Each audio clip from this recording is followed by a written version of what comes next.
ನಿನ್ನೆ ರಾಷ್ಟ್ರದ ಜನತೆಗೊಂದು ಅಪೀಲ್ ಮಾಡಿದ್ದಾರೆ, ಚಿನ್ನ ಖರೀದಿ ಮಾಡಬೇಡಿ, ಪೆಟ್ರೋಲ್ ಎಲ್ಲ ಮಿತವಾಗಿ ಬಳಸಿ, ಫಾರಿನ್ ಟ್ರಿಪ್ ಹೋಗಬೇಡಿ. ಪ್ರಧಾನಿಯಾಗಿ 3ನೇ ಟರ್ಮ್ ಆಡಳಿತ ಮಾಡ್ತಾ ಇರೋರು ಈ ರೀತಿ ಹೇಗೆ ಅಪೀಲ್ ಮಾಡ್ತಾರೆ ಅಂದ್ರೆ ಏನ್ ತೋರಿಸುತ್ತೆ? ಅದೋ ಗತಿಗೆ ರಾಷ್ಟ್ರ ಬಂದಿದೆ ಅನ್ನೋದು ಯಾರಿಗೂ ಸಹ ಗೊತ್ತಾಗ್ತಾ ಇಲ್ಲ.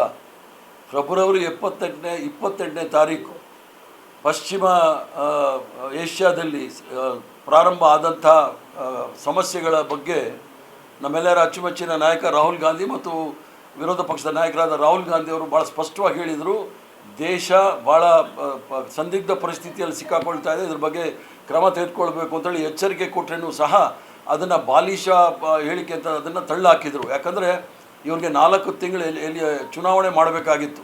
4 ತಿಂಗಳು ಚುನಾವಣೆಯಲ್ಲಿ ಎಲ್ಲೋದ್ರೂ ಸಹ ಕಾಂಗ್ರೆಸ್ ಪಕ್ಷದವ್ರನ್ನ ವಿರೋಧ ಪಕ್ಷದವ್ರನ್ನ ನಂಬೇಡಿ, ಸುಳ್ಳು ಹೇಳ್ತಾ ಇದ್ದಾರೆ.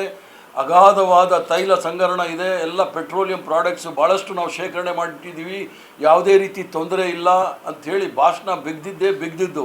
ಈಗ ಹೇಳ್ತಾ ಇದ್ದಾರೆ ಪೆಟ್ರೋಲ್ ಮಿತವ್ಯಯವನ್ನು ಮಾಡಿ ಅಂತ ಹೇಳಿ. ಅಂದರೆ ಆಸ್ಟೆರಿಟಿ ಮೆಷರ್ಸ್, ಇವರೇನು ಲಾಲ್ ಬಹದ್ದೂರ್ ಶಾಸ್ತ್ರಿನ ಆ ಆಸ್ಟೆರಿಟಿ ಮೆಷರ್ಸ್ ಮಾಡಿ ಪೆಟ್ರೋಲ್ನ ಕಮ್ಮಿ ಉಪಯೋಗ ಮಾಡಿ, ಚಿನ್ನ ಖರೀದಿ ಮಾಡಬೇಡಿ ಮತ್ತು ಫಾರಿನ್ ಟೂರ್ ಹೋಗಬೇಡಿ ಅಂತ ಹೇಳಿದವರು ಇವ್ರು ಏನು ಮಾಡ್ತಾಯಿದ್ರು ಅಂತ ಕೇಳಿ ನೋಡಿ. 12 ವರ್ಷದಲ್ಲಿ ಹೊಣೆಗಾರಿಕೆ, ಅದರಲ್ಲೂ ಕೂಡ ಹೇಳಿದ್ದಾರೆ, ಇಲ್ಲಿ ತನಕ ನಾನು ಭಾಳ ಹೊಣೆಗಾರಿಕೆಯನ್ನು ಹೊರಿದ್ದೆ 5 ತಿಂಗಳ ಕಾಲ, ಈಗ ನನ್ನ ಕೈಯಲ್ಲಿ ಆಗೋದಿಲ್ಲ, ಅದಕ್ಕೆ ನೀವು ಪೆಟ್ರೋಲಿಯಂ ಪ್ರಾಡಕ್ಟ್ಸು, ಚಿನ್ನ ಖರೀದಿ ಮಾಡೋದು ನಿಲ್ಲಿಸಬೇಕು, ವಿದೇಶ ಪ್ರವಾಸ ಮಾಡಬಾರ್ದು ಅಂತ ಹೇಳೋ ಮನುಷ್ಯನಿಗೆ ಆಗ ಗೊತ್ತಾಗಿರಲಿಲ್ವ ಇವ್ರಿಗೆ ದೇಶ ಸಂದಿಗ್ಧ ಪರಿಸ್ಥಿತಿಯಲ್ಲಿ ಇದೆ ಅಂಥೇಳಿ. ಚುನಾವಣೆ ಆಗಬೇಕಾಗಿತ್ತು, ಅದಕ್ಕೆ ಹೂಗ್ಲಿ ನದಿಯಲ್ಲಿ ಬೋಟಲ್ಲಿ ಹೋಗುವಾಗ ಫೋಟೋಗ್ರಾಫ್ ಹಿಡಿಯುವಾಗ ಇವ್ರಿಗೇನು ಅದು ಮಿತವ್ಯ ಕಾಣಲಿಲ್ವಾ? ಅಥವಾ ಅಲ್ಲಿ ಜಾಲ್ಮುರಿ ತಿನ್ನಕ್ಕೆ ಹೋದಾಗ ಆವಾಗ ಕಾಣಲಿಲ್ವಾ? ಅಥವಾ ಸಿಕ್ಕಿಮಲ್ಲಿ ಹೋದಾಗ ಫುಟ್ಬಾಲ್ ಆಡೋಕ್ಕೆ ಹೋದಾಗ ಕಾಣಲಿಲ್ವಾ? ವಾರಣಾಸಿಗೆ ಹೋಗ್ಬಿಟ್ಟು ಆ ದೇವಸ್ಥಾನ ದರ್ಶನ ಮಾಡೋಕ್ಕೆ 1000 ಜನ ಕರ್ಕೊಂಡು ಹೋದ್ರಲ್ಲ. ಬೆಂಗಾಲಲ್ಲಿ ಲಕ್ಷಾಂತರ ಜನಗಳ ಪಬ್ಲಿಕ್ ಮೀಟಿಂಗ್ ಮಾಡುವಾಗ ಒಂದೊಂದು ಮೀಟಿಂಗ್ ಮಾಡಬೇಕಾದ್ರೆ 100 ಕೋಟಿ ರೂಪಾಯಿ ಬೇಕು, ಎಲ್ಲ ಹಣ ಎಲ್ಲಿಂದ ಬಂತಂತೆ? ಇವರು ಮಾಡೋದು ಅಂದರೆ ಇಂಗ್ಲೀಷಲ್ಲಿ ಹೇಳ್ತಾರೆ ಪ್ರಾಕ್ಟೀಸ್ ಬಿಫೋರ್ ಪ್ರೀಚಿಂಗ್ ಅಂಥೇಳಿ. ನಾವು ಏನು ಬೇರೆಯವ್ರಿಗೆ ಹೇಳ್ಕೊಡ್ತೀವಿ ಅದನ್ನು ಮೊದಲು ನಾವು ಅನುಸರಿಸಬೇಕು, ಆಮೇಲೆ ಬೇರೆಯವ್ರಿಗೆ ಹೇಳಬೇಕು ಅಂಥೇಳಿ. ತಮ್ಮ ಮನೆಯಲ್ಲಿ ಮೊದಲು ಪ್ರಾರಂಭ ಮಾಡಲಿ. ಇವರು ಏನು ಮಲೇಷ್ಯಾ ಅಥವಾ ಇಂಡೋನೇಷ್ಯಾದಿಂದ ನಾಯಿಕೋಡೆನ ಕರ್ಕೊಂಬಂದು ತಿಂತಾರೆ, ಅದನ್ನು ನಿಲ್ಲಿಸಬೇಕು. ಯಾಕಂದರೆ ಆ ಮಶ್ರೂಮ್ ಅನ್ನೋದಕ್ಕೆ ಕನ್ನಡದಲ್ಲಿ ನಾಯಿಕೋಡೆ ಅಂತಾರೆ. ಅದನ್ನು ತರಿಸಿ ಅದನ್ನು ತಿನ್ನೋದನ್ನು ನಿಲ್ಲಿಸಿದಾಗ ಎಷ್ಟು ಕಮ್ಮಿ ಆಗುತ್ತೆ, ಆಹಾರ ತಿನ್ನೋದು ಕಮ್ಮಿ ಮಾಡಬೇಕು ಅಂತ ಅವ್ರು ಹೇಳ್ತಾರಲ್ಲ. ಇವ್ರಿಗೇನಾದರೂ ಹೊಣೆಗಾರಿಕೆ ಇದ್ದಿದ್ರೆ ಆದರೆ, ಯಾಕಂದರೆ ಇವರೇ ಹೇಳ್ತಾ ಇದ್ದಿದ್ದು ರಾಷ್ಟ್ರ 4ನೇದೋ 3ನೇದೋ ಅತಿ ಹೆಚ್ಚಿನ ಆರ್ಥಿಕ ಶಕ್ತಿ ಅಂಥೇಳಿ, ಅಂಥ ದೊಡ್ಡ ಶಕ್ತಿ ಕುಂದಿಸ್ತಕ್ಕಂಥ ಕೆಲಸ ಇವರು ಮಾಡ್ತಾ ಇದ್ದಾರೆ. ಆದ್ದರಿಂದ ಇದು ಖಂಡನೀಯ. ಈ ಹೊಣೆಗಾರಿಕೆಯನ್ನು ಹೋಗ್ತಾ ಇರ್ತಕ್ಕಂಥದ್ದು.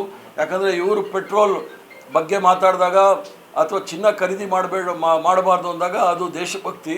ನಾವೇನಾದರೂ ಸಂದಿಗ್ಧ ಪರಿಸ್ಥಿತಿ ಅಂದರೆ ಅದು ದೇಶದ್ರೋಹ. ಇಂಥ ದ್ವಂದ್ವ ನೀತಿಗಳನ್ನು ಬಿಟ್ಟು ದೇಶದ ಹಿತಾಸಕ್ತಿಯನ್ನು ಕಾಪಾಡ್ತಕ್ಕಂಥ ಕೆಲಸ ನರೇಂದ್ರ ಮೋದಿ ಅವರು ಮಾಡೋದು ಬಿಟ್ಟು ಬೇರೆಯವ್ರಿಗೆ ಪ್ರವಚನವನ್ನು ಕೊಡ್ತಾ ಇದ್ದಾರೆ. ಈ ಪ್ರವಚನವನ್ನು ನಿಲ್ಲಿಸಬೇಕು. ಮತ್ತು ಅವ್ರಿಗೆ ಈ ಸುಮಾರು 5 ತಿಂಗಳ ಕಾಲ ಸರ್ಕಾರ ಏನು ಅಂತ ಅವ್ರಿಗೇನು ಗೊತ್ತಾಗಿರಲಿಲ್ಲ. ಅಲ್ಲಿ ನೋಡಿ ಹೂಗ್ಲಿ ನದಿ, ಇಲ್ಲಿ ಕೇರಳದಲ್ಲಿ ಹೋಗಿ ಪಂಚೆ, ತಮಿಳ್ನಾಡಿಗೆ ಹೋದರೆ ಕಪ್ಪು ಬಣ್ಣ ಹಾಕ್ಕೊಂಡು ಹೋಗಿ ಅಲ್ಲಿ ಭಾಷಣ ಇವೆಲ್ಲ ಬಿಟ್ಬಿಟ್ಟು, ಯಾಕಂದರೆ ಸರ್ಕಾರವನ್ನು ಔಟ್ಸೋರ್ಸ್ ಮಾಡಿದ್ದಾರೆ RSSಗೆ. RSS ಅವ್ರು ಕೂತ್ಕೊಂಡು ಸರ್ಕಾರವನ್ನು ನಡೆಸ್ತಾ ಇದ್ದಾರೆ.